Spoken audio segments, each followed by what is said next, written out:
ক্ষতি তাৰমানে আমাৰ কাউলী অঞ্চলৰ তৰুণ গাঁৱত মানে ইমান ক্ষতি হৈছে তাৰমানে মানুহৰ ৱাল বেৰা আৰু আমাৰ ঘৰ দৰ তামোল গছ গছনি বহুত ভাঙছে ইমান ভাঙছে তাৰমানে হঠাৎকে তুফানটো আহি গ'ল না ইমান তুফান আহিছে তাৰমানে ঘূৰ্ণিবায়ুৰ ধৰণে আহিছে আৰু ঘূৰি ঘূৰি তুফান দিছে গছ গছনি আমাৰ ইমান ক্ষতি হৈছে গাঁৱৰ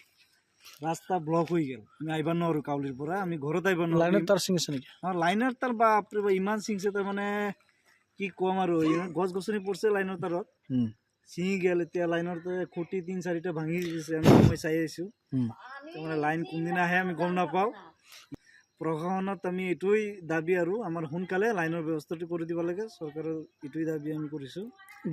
ৰাস্তা বহুত ভাঙছে তাৰমানে ইমান ভাঙছে গছ গছনি আমি ঘৰত আহিব নোৱাৰোঁ বাইকেদি এনেকুৱা হৈছে আৰু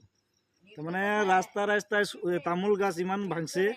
তাৰমানে কি ক'ব আৰু এনেকুৱা তামোল গছ ভাঙছে আৰু যি ক্ষতি হৈছে বাপৰে বাপ যি তুফান মাৰিছে ইমান তুফান আমাৰ লাইফতো দেখা নাই ইমান তামোল গাছ আৰু বহুত গছ গছনি আৰু ঘৰ বাৰী চব ভাঙছে আৰু মানুহৰ ঘৰ ভাঙছে তাৰতো আৰু নক'ব এইবিলাক এসপ্তাহ লাইন ভাঙছে আৰু যি লাইনে তাৰ ছিঙছে ক'ব নোৱাৰো এইবিলাক গছ গছনি মানে যাব নোৱাৰো মই ঘৰত এতিয়া গাড়ী লৈ পেলাই মোটামুটি তুফান হোৱাৰ পিছত মই মোটামুটি আধা ঘণ্টা 1 ঘণ্টা 2 ঘণ্টা নাই এই খোজকাঢ়ি গৈছোঁ মই এতিয়া ঘৰত এই সম্পূৰ্ণ একদম নক'ব আৰু মইতো এতিয়া দেখা নাই আৰু ভালকৈ আৰু ভিতৰত যাই পেলাই আৰু ভাঙছে না গছ গছনি আৰু তোমাৰ এই বাউণ্ডেৰী ৱাল যি আছে টিনৰ বেৰা চেৰা চব ভাঙি গ'লে আৰু উপায় নাই আৰু এতিয়া আৰু আধা ঘণ্টা 40 মিনিট নহ'ব আৰু এতিয়া যদি হয় কৰে কিবা আৰু